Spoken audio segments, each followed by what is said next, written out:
In March, I spent some time in Rwanda, a country I know well, having worked there with Rotary for over 20 years. During my latest trip, I visited the National Genocide Memorial in Kigali. It was just a few days before the 30th anniversary of the 1994 genocide against the Tutsi that saw up to 1 million Rwandans killed in the space of 100 days. Even Rotary was touched by the genocide, with one club reportedly seeing half its members murdered by the other half. At the memorial, I stood for some time in a room containing photographs of many of the 1 million victims of the genocide, row upon row of them. I looked deep into their eyes and tried to empathize with them. I tried to imagine something of just what they must have gone through at that terrible time. That night, as I lay awake in my bed, seeing again in my mind's eyes the faces of the innocent victims staring back at me from that display in the memorial, I questioned how, after events such as the genocide against the Tutsi, peace could ever be possible. I clearly remember staring at the ceiling of my hotel bedroom, thinking of all the other conflicts we see in our world, and questioning whether Rotary's vital role to advance the cause of peace was merely an unattainable dream, a goal beyond our reach. I don't mind admitting, I was in a very dark place. The following day, I visited Mbio, a peace and reconciliation village supported by the Rotary Club of Montjali, close to Nyamata, a town about 1 hour outside of Kigali. And there, I moved from darkness into light, because there I met Jeanette and Tassian.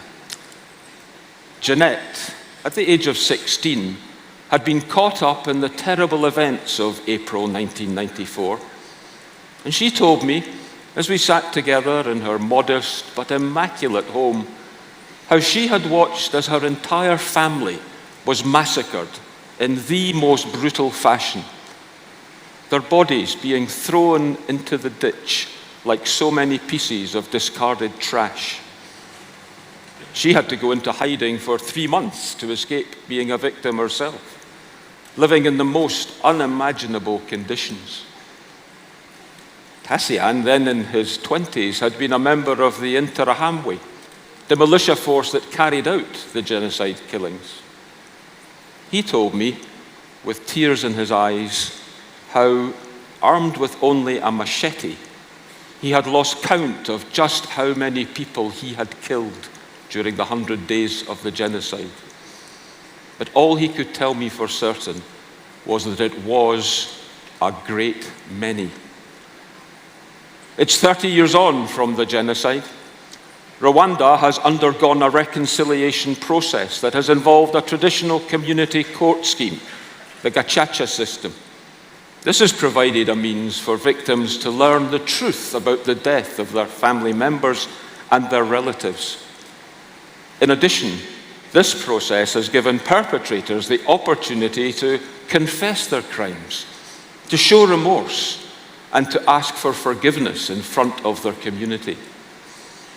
Today, Jeanette, a genocide survivor, and Tassian, a genocide perpetrator, live side by side in the same small village, in harmony and at peace.